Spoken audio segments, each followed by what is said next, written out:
What's up, Degroote? Welcome to your weekly MBA Bizcast, where we provide you with the information that you need to know. We provide weekly highlights in tech, business, sports, and any other interesting stories. Listen while you work, study, drive, or on your break.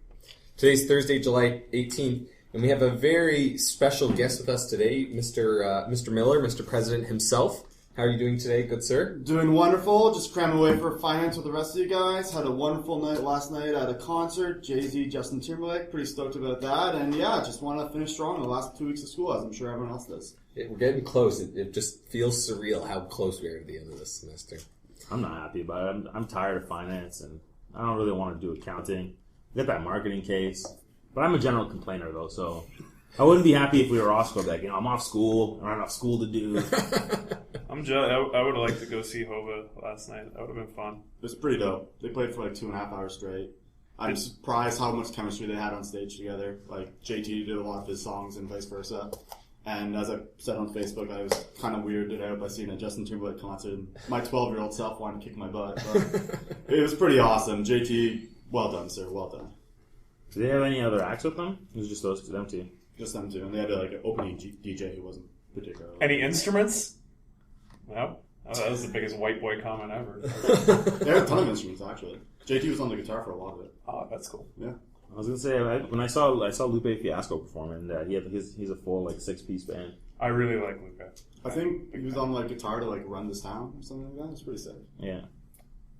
All right, let's head right over to Tune Day. So what's going on in the world of phones and technology, my friend? So a couple weeks ago, I think it's a couple weeks now, Verizon put in an official bid. It was first rumored, and they tried to do it secretly, but official bids have been put in by Verizon to purchase Wind Mobile and all their associated spectrum. This is basically coming off the heels of last year. There was a big case when Rogers, Bell, Telus tried to sue Wind Mobile over having foreign direct ownership because of Orsacom, which is an Egyptian company, and the way they were doing their ownership deal. And the government basically said, yeah, we generally don't like having foreign entities own wireless and spectrum, but in the case of this, it's a good benefit for Canadians. We need more competitiveness. We need a fourth national carrier.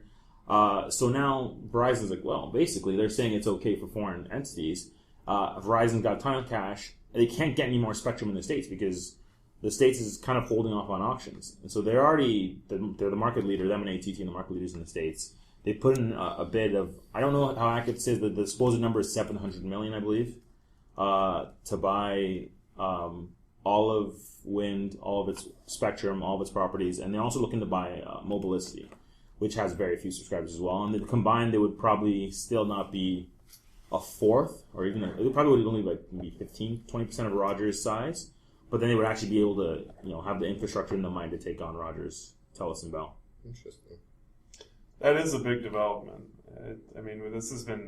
Seems like this has been an ongoing saga for the better part of a decade. Legitimately, do you think this is this has the opportunity to go through? Or? So it's interesting because if you look at on paper, there really isn't a whole lot of issues that the Canadian government or the CRTC should have a problem with. On paper, Verizon is going to be coming with plenty of industry knowledge, plenty of money, the ability to compete right away. They have advanced technologies in LTE that's actually going to make some slight improvements because we technically actually in Canada have one of the fastest wireless networks, but that also comes down to our low density. So you're able to have really great speeds because there's not as many people using it. But even then, Verizon would still have some benefits, and they'd be able to compete with Rogers, Telus, and Bell. Now, the government can't force these small companies to merge, but they know they need at least one-fourth national wireless carrier because right now there's only 3. So I think the government would be encouraged, even though they wouldn't necessarily want Verizon because they're already in the telecom space to come here, they would still be willing to probably approve it because it could completely change the landscape. Like right now, you have all these small carriers that came in, but you can't use any of them out west. Most of them don't work very well out east. It's mostly just Ontario and Quebec where we've had some new carriers, and even then it's Ontario and Quebec metropolitan areas and developed suburbs. Like I don't think anybody ever tried to use Wind in Thunder Bay. It doesn't work. I mean, either way, the big 3 represent 95% of the population, so just right there, merging between them would be insane. Yeah. So bringing Verizon, I mean, Pac said it best. It almost seems like a saga going on for a decade now. U.S. coming up. I think it's a great thing for the Canadian landscape. Whether or not it happens and whether or not it lowers prices and brings up that technology, we'll see. That's a whole different story. Yeah, I think what probably happened is they They had that Verizon guy, the geek who walks around with the glasses. He probably got somewhere up and became and he said, "Can you hear me now?" They said no. So they figured they had to do something about it. They would be a major player, though. I mean, that's a ton of financial clout that they'd be bringing. This isn't, this isn't like the original introduction of Wind or any of these other budget-based type of entries to the scene. I was going to say, you raised a great point about, Wind, you can't get access to Wind Mobile in Thunder Bay. And I hate to say it this way, but how many people live in Thunder Bay? Like, the small guys, their approach, in my mind, has been to attack those bigger metropolitan areas. And so, like, I'm on Wind, and if I'm in the GTA, I'm covered. And that's pretty much all I need. Like, when do I leave the GTA? Maybe to go to the cottage. But if I'm leaving, most likely I'm going to another major city that has Wind. So, I mean, yes, we're, it's talking about like a big player, Verizon, trying to get these little fish. But if done right, they could end up in the right areas where a lot of people are anyways. Yeah, honestly, that's the thing. Like, I've sold cell phones in the past, and you wouldn't understand how paranoid people are about this because of the reason why they don't want to have it when they need it. So there's tons of people, like I had people come in to buy cell phones who lived in Barrie. Barrie has Wind coverage. You have all full coverage. I was working at Fido. They live somewhere where there's full coverage. They work somewhere where there's full coverage. Their family lives where there's full coverage. And I tell them, oh, by the way, Fido doesn't get coverage in, Northeastern Ontario. They go, oh, that's it. I'm sticking with Bell. I need that coverage. I'm like, when was the last time you were in Northeastern Ontario? People still want things even though they don't need them.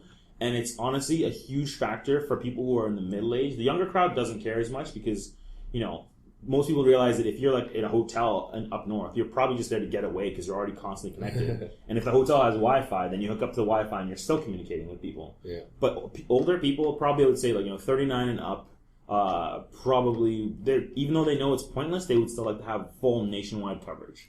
And the funny thing is, I mean, if I leave my Wind zone, I just go Wind away, which means I'm on Rogers or Bell. So I still have signal. Yeah. Worst case, I just bite the bullet and pay $3 to make the phone call home. Yeah. It's like that Louis C.K. skit where the guy gets upset about the thing you didn't even realize you didn't have 5 minutes ago. Wireless on the airport. Can you believe this? How like life. Yeah, it's like, you had no idea this existed 5 minutes ago. Yeah. I think kind of just to kind of put a bow on this, though, Dave brought up an interesting point. We're expecting the size of Verizon to lead to lower prices. So actually, I hopped on the websites. I hopped on AT&T, Verizon, and T-Mobile in the States. I didn't look at Sprint because, Sprint's terrible. It's too small, and they don't have accurate plans. But I hopped on those plans, and Canadians have this false belief that the Americans are paying this super cheap service, and everyone has unlimited everything.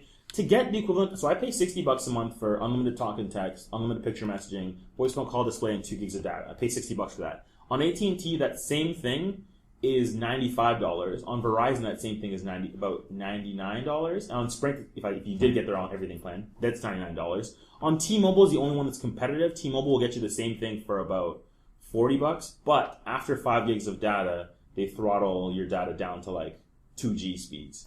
So if you're on T-Mobile, yes, and that only counts if you don't get a phone with a subsidy. If you get a phone on a contract, you have to pay $100. If you bring your own phone, then they no longer have to subsidize the cost of you getting an iPhone for free. Then you get that plan. So Americans actually pay the same or more than we pay. The bigger issue at play, though, is as business students, we should be happy about competition because ultimately competition drives you away from complacency. And I think that's the issue that a lot of people have had with this industry.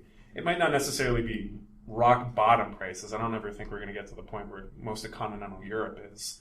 But it's good to have choice. It's good to have options. And then as an educated consumer, you have more power, you have more buying power, and you're able to make better decisions. And I think that's the hope going forward. So, that's what I was thinking with having more competition in the market. I am completely aware the U.S. prices are actually possibly higher than ours.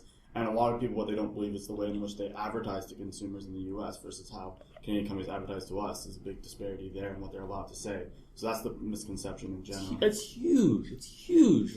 In the States, you can quote the lowest possible price if you were to bring your own phone and you were to not have 4G service and all this stuff, and they show you on TV $39.99. In reality, it's $100 on almost every major U.S. carrier.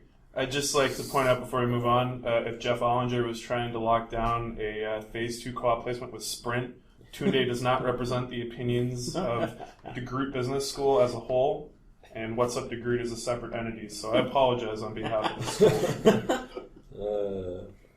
All right, great topic. Puck, some interesting sports news.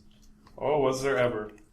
We didn't get a chance to cover this in the immediate aftermath last week because we did not have a podcast, but for the first time, arguably the first time since its inception 5 years ago, the Continental Hockey League has made a big coup in the form of one Ilya Kovalchuk, formerly of the New Jersey Devils, now going back to SKA St. Petersburg in the KHL. The reason this is significant is that Kovalchuk's deal was perhaps one of the deals that was finally representative of the tipping point before the last lockout. He signed a 15-year, $100 million deal with the New Jersey Devils, which was absurd. It was a deal that the Devils got punished for because the appearance was that they never really had the intention to honor it in the first place. They were trying to front-load it so that they could get Kovalchuk in his prime years at a cheaper cap hit, pardon me. Ironically now, all the punishments that the Devils went through to give him that deal, Kovalchuk bolts, doesn't honor the deal from his side of things, doesn't get punished at all. Some of the details, he leaves $77 million on the table in New Jersey over the final 12 years of his contract. However, having said that, if you consider tax rates in the States and the contract he just signed in the KHL, he could be making upwards of $15 million US on only 13% tax rate in Mother Russia. So once again, this probably comes down to financial incentives. But this sent shockwaves throughout the league, and this was a huge, huge coup for an emerging league that's trying to steal talent from the NHL. And this created a shockwave that I haven't seen in quite some time. So sorry, just to backtrack, what was it about Kovalchuk's end of the deal that didn't hold up? Well, the idea is that Kovalchuk signed a 15-year contract, and I'm sure the Devils, even if they didn't expect him to play the full 15, thought he would play a little more than 3 years. But I mean, let's be honest. When he signed this 3 years ago, we all knew it wasn't going to last for 15 years. Not 15, but not 3. Okay. And now, the Devils are in a really tough spot now. They lose Zach Parise last year to Minnesota in free agency. They lose David Clarkson this year to Toronto in free agency. This is a team that had a lot of trouble scoring goals last year, missed the playoffs because of their offensive ineptitude, and now they've lost their most dynamic offensive talent. What kind of surprised me, two things. The first was the KHL is only 5 years old. Yeah. That really surprised me. But what secondly surprised me is that Kovalchuk had 816 career points in 816 career games. So if he's on the ice, he gets you a point. It's almost exactly 400 goals, 400 assists. Like, this is it's not like I think because he's Russian, people go, Kovalchuk, he's just some lazy sniper that scores on occasion. He's legitimately a point a game. And he's balanced completely. He's not a complete player. He's a great offensive player. He's balanced completely on the offense. He gets you goals and he can set stuff up. Yes. I agree with both of you on this. I hate the misconception that Russians are lazy players because, frankly, Pavel Datsyuk is the best two-way player in the league, and I'll go on record. Patrice Bergeron! Patrice Bergeron can get up there. Kovalchuk, good player, not balanced. I'm really concerned going forward, actually, as a Detroit Red Wings fan, because Sergei Fedorov, who works for the KHL, has openly said that he's targeting Russian players and mentioned Pavel Datsyuk specifically. So you're going to see the NHL having a lot of people poached out. And to the players, it sucks backing out of an agreement. I thoroughly believe your word is your bond. But at the same time, if you get to go back to your home country to get paid more money to see fans that probably like you a lot more, I understand why they're bolting. I don't have any doubt that there's a family aspect to this deal. And the opportunity to go back and play in your native culture, I'm sure, is very appealing. The funny thing, though, is the Russian factor now, quote unquote, the Russian factor is going to go through the roof. There are only now, I believe, there were 18 regular NHLers from Russia in last season.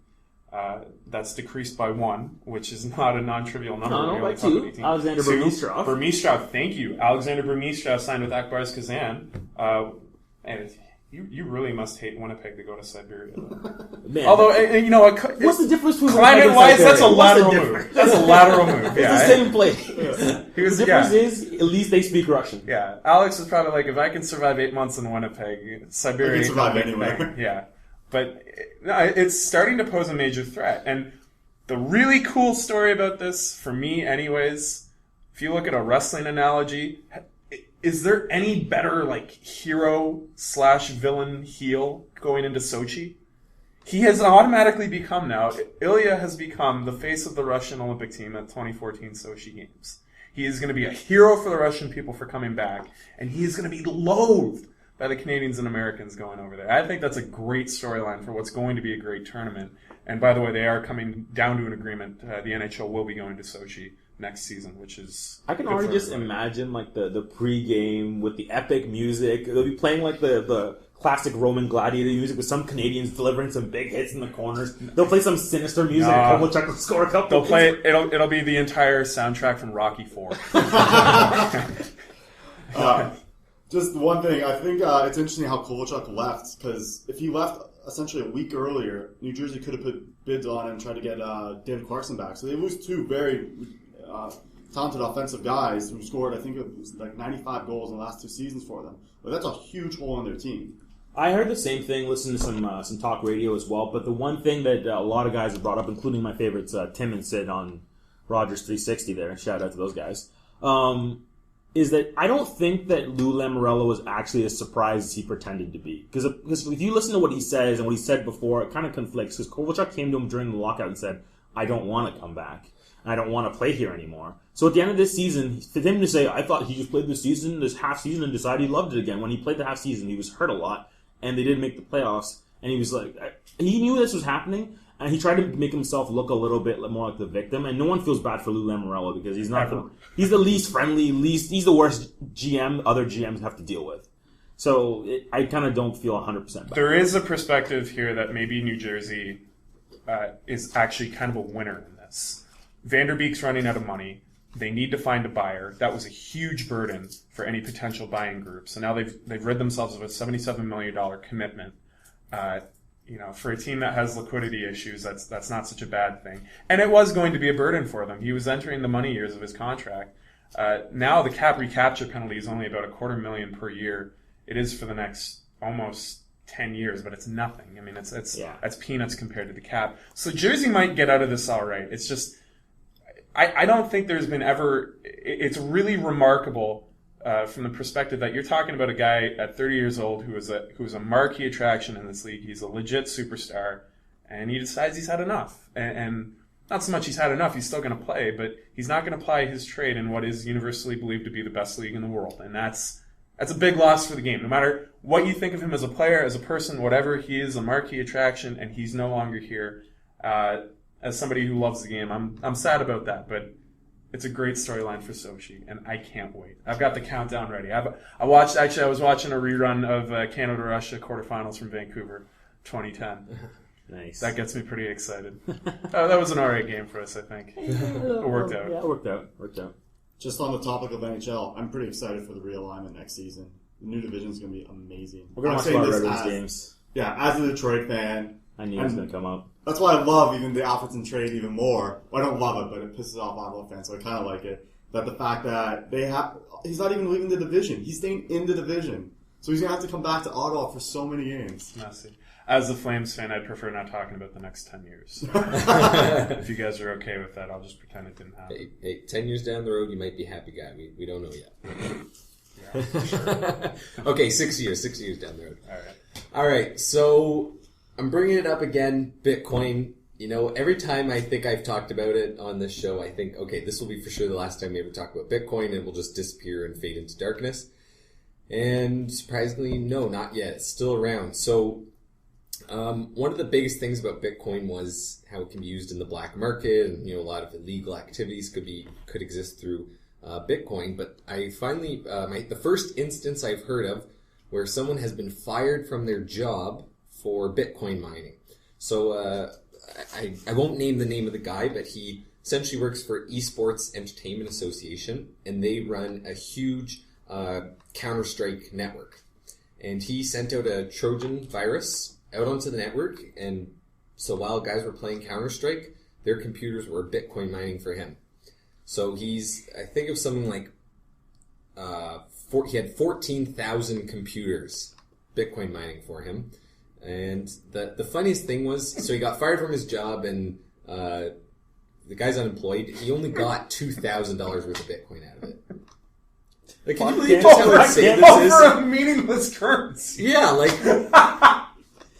you have a sweet job. You work for a video game company, and you made $2,000 out of it for something that doesn't even exist. But you know what? In his mind, he was preparing himself for the future where the world is taken over by Bitcoin, and he was going to become super rich. One thing we need to say as a disclaimer, like a POC-style disclaimer before we go in, we have no problem with illegal gambling, crime, or any kind of organized crime associations who may be listening. We're perfectly fine with whatever you do with Bitcoin. I love online gambling. I don't know like, it can't all be bad money laundering, but this guy seems like he was thinking down the line Bitcoin was going to be worth more than it is today. He has to have been. He couldn't have been that stupid. Well, but that's the thing. If you've read enough about Bitcoin, you understand that Bitcoin mining is not worth it. Like, unless you have 14,000 computers that are sitting around doing absolutely nothing, like, it's not worth the time and effort for it. The funniest thing I'd have to say about this, though, was that in April, as an April Fool's Day prank, the same company, ESEA, jokingly said, we're going to use all our computers on our network for Bitcoin mining. So that probably planted the seed in this guy's head and went why not? May as well just do it. The light bulb went off. Yeah. In the shape of a big Bitcoin. Big giant Bitcoin. You know the interesting thing is these are gaming computers, so these are high-end rigs. Like these are people with solid machines, and he only still made $2,000. Yeah. Well, I think that boils down to that's the mathematical complexity that's associated with the mining. It's really more, it boils down to, can the computer handle it, and how much time is it on for? So they were just computers that could handle it. It's not, but I don't think it comes down to sheer processing power that determines how quickly it does the output. So it's the idle time. Exactly. I just got an update here from Twitter. We can confirm the terms of the Ilya Kovalchuk contract with SK St. Petersburg. It's 4 years, 23 million bitcoins per year. So that had to be the big deciding factor in going back to Russia. Can't blame him when you hear terms like that, So great, now he can buy CDs online and a couple video games. He can sign up for a 2-for-1 massage coupon. Ilya is just ahead of the curve, man. That's all. Talking to Connor in the hallway just before this, I remember talking to him about Bitcoin, and I've obviously heard of it before from other casts, but I still don't understand what it's really backed by in the end. And I understand money in today's society isn't backed by a lot, and it's not backed by gold anymore, but what is this? Brings up a really good point. It's just trust in other human beings. Trust that I send you a Bitcoin. I am not going to you'll invest in trust in other people. Oh, no. So it's investing. Speaking of investing, so that brings me to my next point. So we all remember the Winklevoss twins and the big sort of Facebook deal and the social network. They are starting up a Bitcoin trust. So apparently they own about 1% of the number of Bitcoins that are out there, and they're starting up a trust, and investors can get in on that trust. What do you guys think about this? Well, so I was reading some of the reference material you were talking about, and Bitcoin, when they got it, was as high as $260 trading Bitcoin.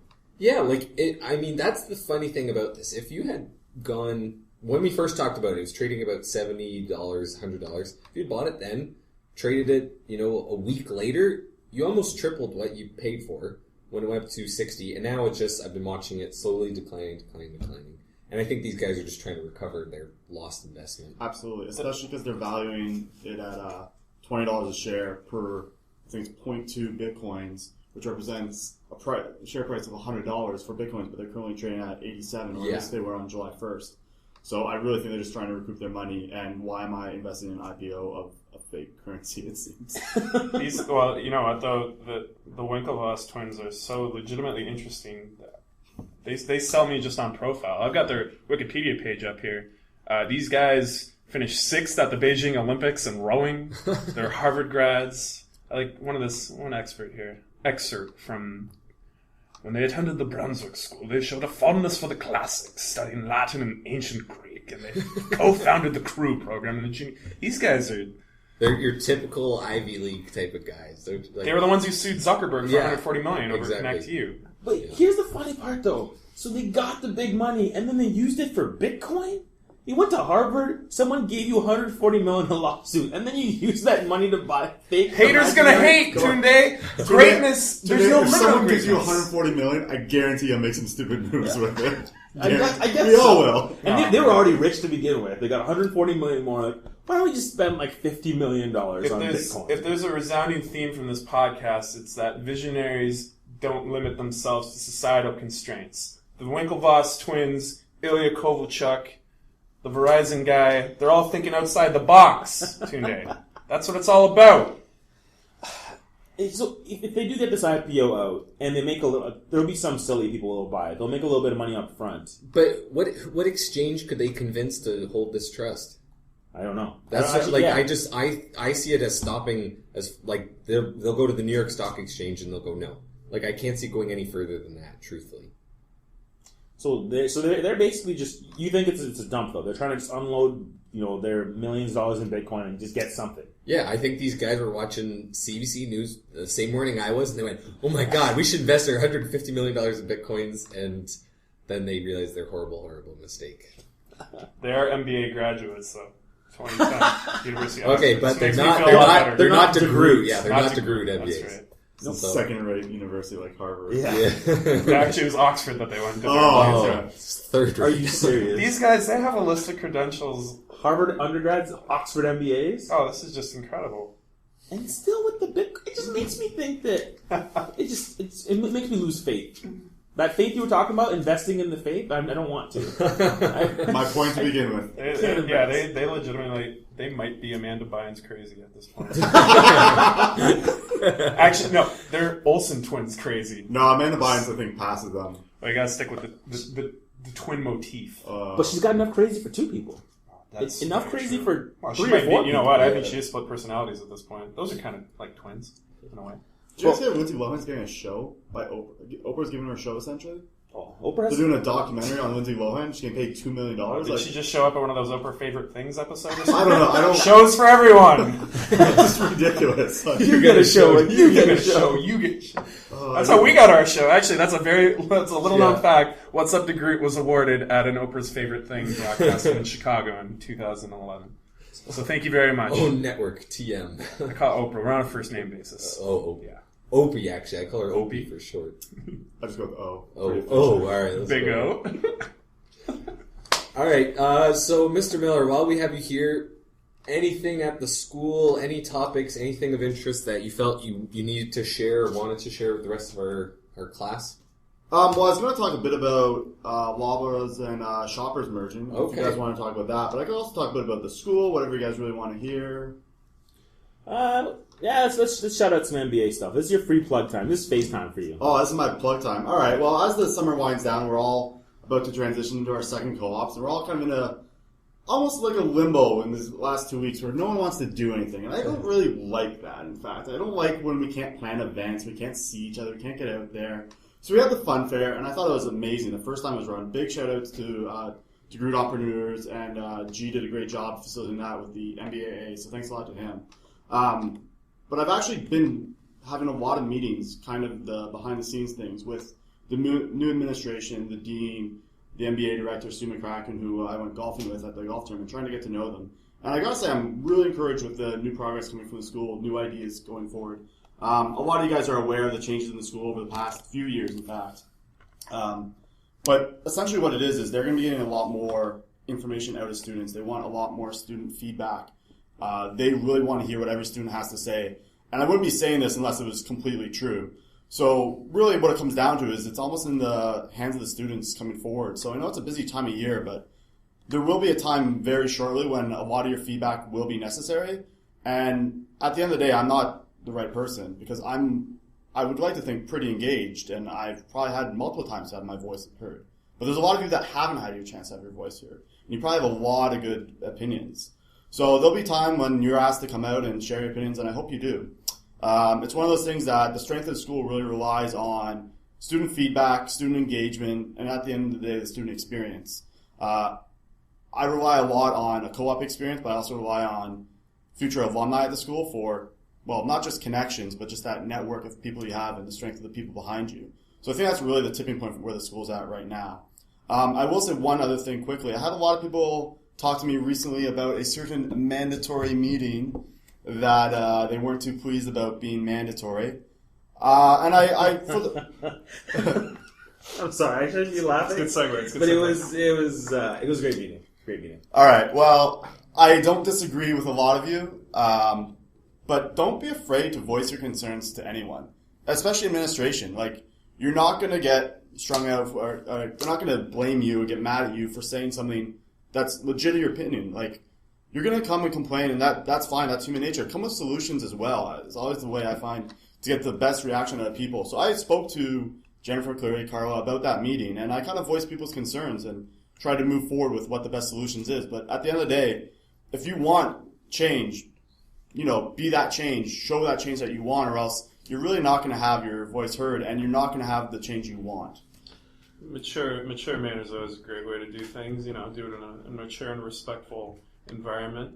I gotta say though, it's good to be El Presidente though. You hear the perks. He gets to golf with the incoming dean at the alumni tournament. I don't know. Did you hear how my team did? Well, I got to golf with the Modio and the Trevor twins, who are slightly less interesting than the Winklevoss twins. So yeah, good to be the president. Eh? But how did your team do? Oh, we were terrible. We were +5 actually, and with respect, most members of my team did not golf aside from Milena, who's pretty damn good golfer. Top notch. Although I did laugh there. I'm kind of on the fence. I agree that I think that maybe that meeting might have been misplaced, but at the same time, from the CBCD, when I talk to them, the people who do fill out feedback forms, if 10 people fill out a form or fill out an email and say they want more Excel training or they want more presentation training, and then they go, well, 100% of survey people said this, they're going to do it. So if you can't complain if you never fill a single thing out online, you never answer, you never say anything to them, and then they go and get something done. Well, you never said anything before. When they asked, wait, what would you like to see? You said nothing. Because I remember earlier during our co-op and earlier this semester, they're like, what are the main skills you guys want to supplement you for your co-ops? And Excel came up, and a lot of people complain about the Excel session being on a weekend or being expensive. Excel came up, presentations came up, they delivered. So even though, yes, it might have been, it was a little bit awkward that it was mandatory, but they were trying to feed off the first. If people complained that the Excel was expensive and on a weekend, and they made it during week and free for presentations, and like, you can't make me do this. Like, it's you can't please everyone. You're putting people you're putting them in tough situations sometimes. You really are, and as well, there's a culture of not looking at the emails they send out. And listen, I understand we're all busy, especially this time of year, but at the end of the day, it's a couple emails a week that can't take more than 1 or 2 minutes each to read through the major headlines and make sure there's nothing you're missing. Skim the headline and... Yeah, and then if you're worried about Bitcoin mining, just send out a Trojan virus to let the other computers take care of that, then you can read the emails. I like how we're giving off a real propaganda vibe today. Hey, we've become the shill of CBC for the state-owned media source. No, I mean, we brought up great points. If you don't contribute and you don't have your opinions voiced and heard, and there are certainly avenues for that to happen, then don't complain. But we've got a very mature student base here, and I have faith in the Degrooters. I'm also really encouraged to see a lot of first years coming out to the event. That was about great, 30 people to the fun fair. Most of them got to see Pac and a Speedo, which was wonderful. That's an event in itself, right there. That's an event in itself. And a lot of them have been contacting me by email, and they seem really encouraged coming in. So I'm pretty excited for the next round, the next batch. Well, I think that ends the show for this week. Dave, thank you very much for coming in. It was a pleasure listening to you. Thanks for your insights and, some good feedback on the school and what our class should be doing, or at least think about doing. So thanks for listening. We hope you enjoyed the show. Be sure to follow us on Twitter at What's Up Degroote and like us on Facebook. If you want to contact us directly, email whatsupdegroote@gmail.com with any questions or comments you have. This is What's Up Degroote signing off.